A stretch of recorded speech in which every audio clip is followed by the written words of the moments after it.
Hey, now I'll show you what we do after a photo shoot and after we made some photos, how we import them and how we use Lightroom really. We got an SD card that we shot on. I will put it in my computer. So I import it to my computer and then I open Lightroom. Now we have two options actually with Lightroom. We have Adobe Lightroom and we have Lightroom Classic.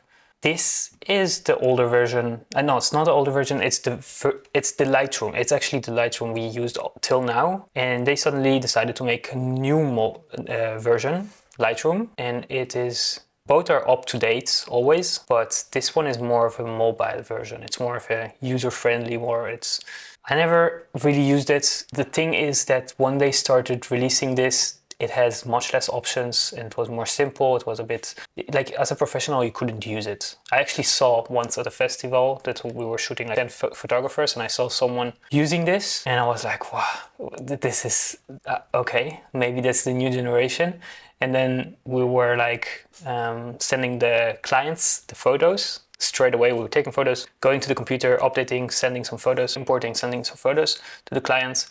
And then the clients were like, hey, where's the logo on the photos? And he was like, oh, I cannot add a logo on my app. So I needed to add a logo for him in my app, which was a bit ridiculous. So I don't think it's professional enough. I don't think you can have all the capabilities. It's the same thing. I don't understand it, to be honest. Here you have also the cloud option. I'll make it simple for you. Just don't touch it. So now I am gonna import the photos.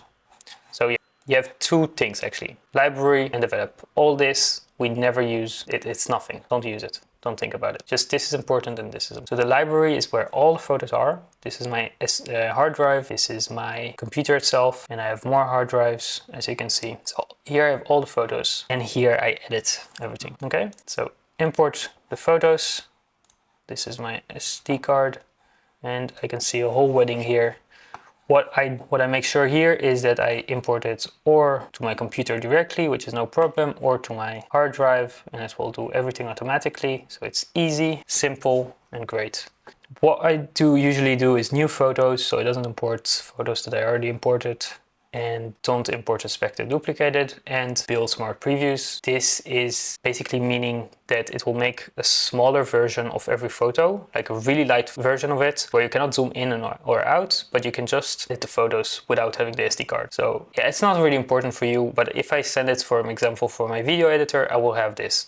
It also makes the editing process faster, and yeah, it's nice. I like it, but it's a bit nerdy. It's not important for you guys. So I'll just, like for example, I can import the photos. I'll click import. For me, I already have it, so I don't need it. But then I have here my photos. I'll take this. And then I go through my photos and I start selecting my photos. As you can see, I selected already some photos. So for example, I want this photo, I will just click 2 and it adds 2 stars here, as you can see, right? By the way, if you want to see all the photos, you can see them here. This is probably how it will open for you, but you can just double click on it and then it goes, right? So this is it. So I will select it. I will select this photo. Now, so I will click 1. If I don't want this photo, I'll click 1 or 0. But 1 is like, oh, maybe I'll go back to it if I don't find anything better. 2 and then 3 are my favorite photos. This is how I select. You have till 5 stars if you want. Like this photo, 2, great. And then I will go and here I can select all the 2s I want. So I just need to click 2 and it will go from 2 above. It will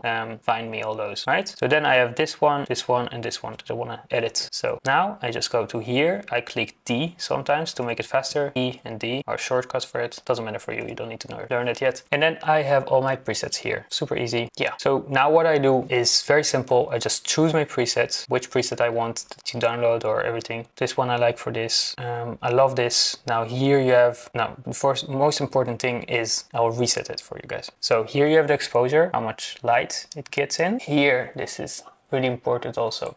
Temperature, warm, cold, right? Super important. This is to make sure the white really is white. So I know that this fridge is supposed to be white in this as well. So I can go here and tell it this is white. So it will make the white balance correctly. I can go here. It's all right. It's all good. It's all a matter of taste now. So I can put my presets, choose, okay, maybe it's too cold. It's warmer, and you can just tweak it here. So this is really important. This is the tool I use the most. And here I don't play with it too much. I just like, okay, I'm happy, next, okay. So I'll put a preset, get a bit lighter, maybe choose an auto. Love this. This is the right color grading. And then here you have crop. I want to make it straight. But there is also, it's complicated. There's a lot of things to teach here. Now this is less important, like highlights. So you see the windows, the highlights. So it will take it up and down. Lights is really affects the whole photo more, and this doesn't affect the shadows at all. This affects also the shadows, and then the shadows and the blacks. Yeah, and then texture, this is how sharp the photo is. I love this. And this is the clarity. Anyway, with all those you can play. This is the most powerful tool. This is very complicated, way too complicated. I learned to play with it really late, and this is, I made a whole course about it. And here you got colors like oranges. I can just turn them down, and then it will take, like most of the photo is orange. Okay. But if I take only the yellows or only the reds, which should be the box, and take the saturation off, you might see it also like in this. I just use it like this. I like it like this. Yeah, so I take it off. There's no blues really. There's green, so I can take the green out, you can see. And I can make the green brighter. You can see here the leaves here, more clear. Green's brighter, darker. I don't touch it. I let the preset do, or the photographer will really put his science into it, because it's sensitive stuff, all those. Like it or matches or it doesn't match, and we need to train our eye for that. So yeah, and I use this one. It's also a really important tool, transform, and I use it always on auto or off if it does a good job. For example, I didn't do it here, I don't know why, but this looks better. It makes all the lines straight. Full will make everything super straight, even more. But this makes everything straight and without destroying the photo. I can give you another example where it's amazing. For example here, I didn't use it as well. I don't know why. It just makes everything a bit more straight. This is a great example also. This is without, this makes it a bit more straight. And here it's even more straight. And if you want to even make it more straight, then you can just like make your lines yourself, choose what lines you want, you can do it together. Now this should be completely straight. Straight. And I can use also this one. See how straight it is? I actually love it. This is really funny. I love this photo. Without, yes. Good, beautiful. So yeah, what I would really do is the shortcut actually I use for this, which I use a lot, is R on computer. And then 1 second like this, and then plus and minus is whatever you click on. So I always click on this, I'll tweak it, go to the next photo, plus, beautiful, plus. Beautiful. So this is how I use, this is a bit too lighted, so I can just this. You can always look at this also, see it, you're not killing anything too much there. Okay, this looks good now. This is the highlights, this is the shadows, the dark, the blacks, this is the whites, and this is like highlights, shadows, midtones, right? You can even tweak it here if you want, right? Same thing. I think it's very simple. Let me know if you don't understand it, if I can go more into it. I think it's very simple. Yeah, I mean, if you got just good presets, then everything makes sense and you don't need to touch too much things. This is sharpness, but we already have this sharpness, so it's similar. This is like removing grain here. This is also important actually. So if you choose the lens you used, it should do it automatically. Sometimes it doesn't. You just choose it here, and then it removes all the things that, for example, this is how it should be, but your lens makes it a bit darker on the side, so it just corrects it. And then distortion also, see, makes some effects, so I just put it on. Sometimes I don't like it too much, so I put it like this. This is also complicated, we don't need this. This is how to add grain to the photo, you can play with it. This is how to make even more vignetting. I don't care for it too much, I don't use it, I mean. This is if we want to add some things. Don't touch it, it's color grading also, it's part of the preset, and I think it should match or not match. If you buy good presets, it will always match, and I never touch those things. Just maybe the greens I touch sometimes, or the yellows, for example. This can be too strong, you can find, so I will make the emphasis on this more than on this, for example.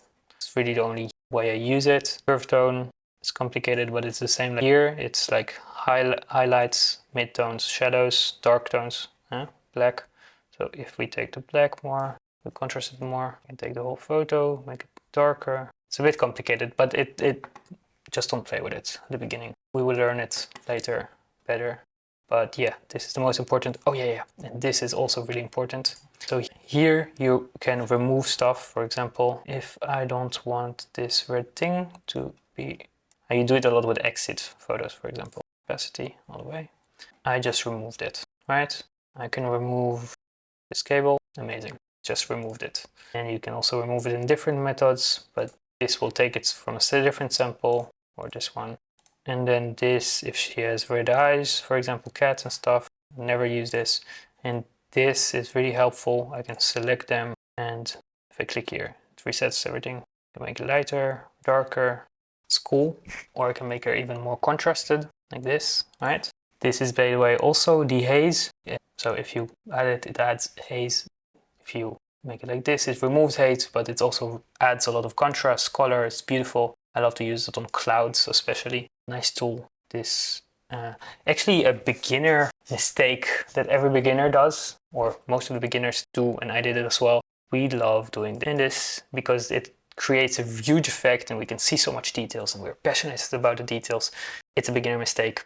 People don't like it. You just like it because you have the power at the beginning and you like to play with it and you like to see the results. But we train our eye to editing, and it's with every art. When you have the control, you like to play with it a lot, and you have. I used to be a DJ producer, music producer also, and I love to play and I love to do extreme things. And then the next day I would look at it, listen to it again, and I would think like, "Oh, this is complete trash," even though I thought before it was the best thing I've ever made and anyone has ever heard. So that is about that. It's a really important, interesting topic.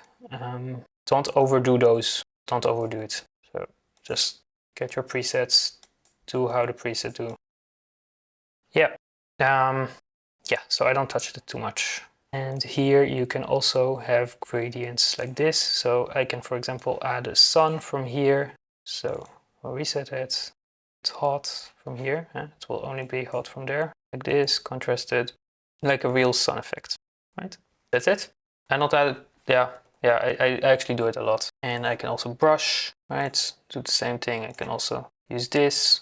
This is too dark, for example. I can just make it more light, beautiful, and it looks better. Something like this. I think it looks great. A little bit less of this. Beautiful. I think it looks beautiful. Perfect. We can remove more stuff if we want to. Beautiful. We can even remove this. Clean the whole room. Sometimes I like to make jokes that I'm a cleaner in Photoshop. It's obviously really bad, but I mean Photoshop is much better for that. But they give you this small tool to do small things, not to change the whole building. Actually, this is okay. Maybe the couple won't notice. Maybe they will. Yes, nice. And now you have much more focus on subject, which is the most important thing here. Beautiful. So this is how I edit everything, and then once I finish editing, I will right click on it, right? Or maybe shift and select everything, or Command A to select everything. But I will just want to export those photos to my computer. I will go to export, and I have some templates that I already did, but you don't need that. We'll just start from nothing. It's not that difficult. You choose the folder you want to put it. So I will put it on desktop or on a new folder called new. So now it's on desktop. And then for the web, always JPEG. And then for the web, you just do long edge, this amount of pixels, right? Resolution 300. I do that. High can be a bit too much. You can sometimes see it. I got clients that complained about it, that they saw it on the phone, that it was like the hair was too shiny or something weird. So I don't go on high. I just use it on this. Watermarks we don't need.